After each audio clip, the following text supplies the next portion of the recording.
Hello বন্ধুরা, কেমন আছো? আশা করি প্রত্যেকে ভালোই আছো। প্রথমেই দেখতে পেলে যে টিভির, সিআরটি টিভির এই যে পিছনে যে স্পার্কিংটা দেখলে, নতুনদের ক্ষেত্রে বলছি, এই যে স্পার্কিংটা দেখলে, এটা কোনো কাস্টমারের যদি টিভি পাও, এক কথায় বলে দেবে পিকচার টিভিটা দাদা 90% নষ্ট হওয়ার মুখে, মানে নষ্ট হয়ে গেছে। ঠিক আছে? তো এটা কিন্তু ঠিক করার সম্ভাবনা পিকচার টিউব না চেঞ্জ করলে, আর পিকচার টিউব তো পাওয়া যায় না। তো তোমাদেরকে এর খুলে দেখাচ্ছি টিভিটা। তো কেন দেখাচ্ছি খুলে সেটা আমি পরে আসছি। অ্যাকচুয়ালি পিকচার টিউবটা কেন চলে গেল, কিছু তো কারণ হতে পারে, অনেক কারণে পিকচার টিউব যায়।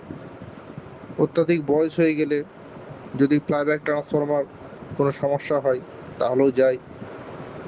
তারপরে দেখা যায় ভিতরে, ও বাবা রে বাবা,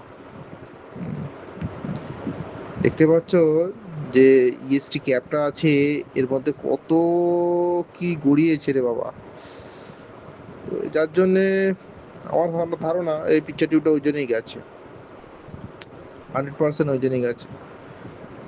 তো আমি নিশ্চিতভাবে বলতে পারছি না যে 100%, সরি, মানে নিশ্চিতভাবে বলতে পারছি না যে এইভাবেই চলে গেছে। তো আন্দাজ করা যায় আর কি। এইভাবে মানে বেস্ট টেস্ট তো দিয়া চলে না, এটা নিয়মের বাইরে তো না। তো এইভাবে কাজ কিন্তু কেউ ভুলে করো না কাস্টমারের কাছে। শিক্ষণীয় জিনিস হচ্ছে যে এই রকম করে যে কোনো মানে ইলেকট্রনিক্স যন্ত্রপাতিতে যখন কাজ করবে, ভুল ভাবে যখন কোনো কিছু কাজ করবে, তাহলে কিন্তু এই রকম প্রবলেমটা কিন্তু হবে। এই যে আমি যে দেখালাম যে স্পার্কিংটা, ও পিকচার টিপ চলে গেছে 90%, বলতে পারি। তারপরে বোর্ডটা আমি খোলার আগে এটাকে আমি একটু ডিসচার্জ করে নিই। আর নতুন যারা, আমি বলেছিলাম ভিডিওর আগেতে, যারা নতুন এইসব নিয়ে ইন্টারেস্টেড, ভালো অবশ্যই এই যে গ্রাউন্ডে আমি যে মিটারের কেবিলটা নিলাম না, গ্রাউন্ডে দিয়ে এই যে যে আমি এটা ক্যাপটাতে ঠিকালাম, ওটা যদি কোনো ভোল্টেজ ধরে থাকে ওটা ডিসচার্জ হয়ে যাবে।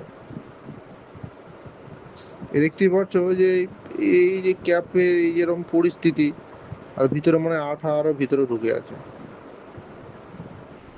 এভাবে করলে কিন্তু সমস্যা, টিভি নষ্ট হয়ে যাবে। বেসটা খুলে নিচ্ছি।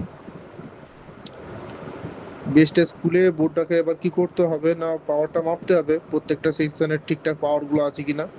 আর যদি পাওয়ার ঠিকঠাক থাকে তাহলে কি, বোর্ড ঠিকই আছে, সে একটি যে পিকচার টিউব সে নষ্ট হয়ে গেছে।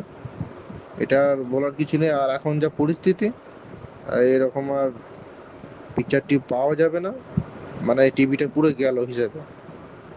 বোর্ডের সমস্যা হলে সেটা হয়তো এখন নানা রকম বোর্ড বেরিয়েছে, পিকচার টিভি একবার চলে গেলে আর কোনো কিছু করার নেই। আর ভিডিওটা করার মুখ্য উদ্দেশ্য হচ্ছে যে এইভাবে যদি আমরা ভুল করি, তাহলে কাস্টমারের কিন্তু বড় ক্ষতি হবে।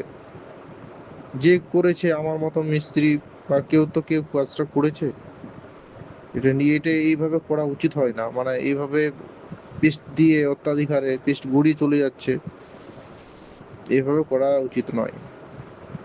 তো যাই হোক, বোর্ডটা এবার ওই পাওয়ারগুলো মাপতে হবে। তো এই পাওয়ার মাপাটা আমি দেখিয়ে দেবো। আমার আগে যে ভিডিও যারা দেখুন একটু দেখে নিতে পারো, আগের ভিডিওগুলো আমি থিওরি প্র্যাকটিক্যাল, বিশেষ করে থিওরিটাই বেশি তোমাদেরকে বোঝানোর চেষ্টা করছি সেকশনগুলো। এটা পাওয়ারটা একটু দেখিয়ে দিই। আহ, এই ভিডিওটাই হবে না, নেক্সট ভিডিও আমি দেখিয়ে দেবো, তারপরে নিশ্চিত হতে পারবো আর কি। ধন্যবাদ প্রত্যেককে।